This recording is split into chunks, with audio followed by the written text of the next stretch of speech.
Siya ikaw ang binibinyagan ko sa ngalan ng Ama, ng Anak, ng Espiritu Santo. Amen. Amen. Pinasunod na ito.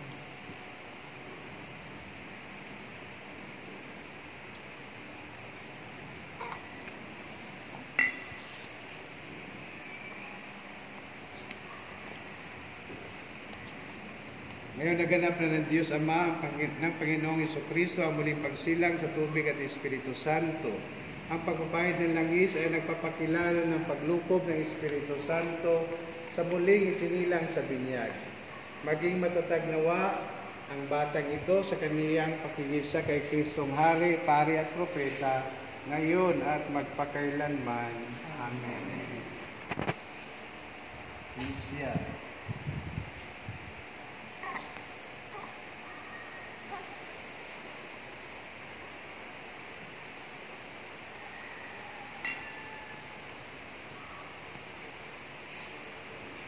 So, ang kanyang gamit na pambinyag ay nagpapaalala sa kanya ng kanyang bagong dignidad, anak ng tao, no? Ng Diyos. Naway tulungan ninyo sa inyong mga pangaral na manatili ang kadalisayan ng kanya at ang kanyang dignidad bilang anak ng Diyos.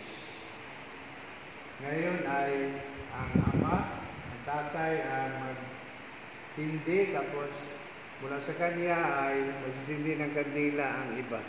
Patayin mo na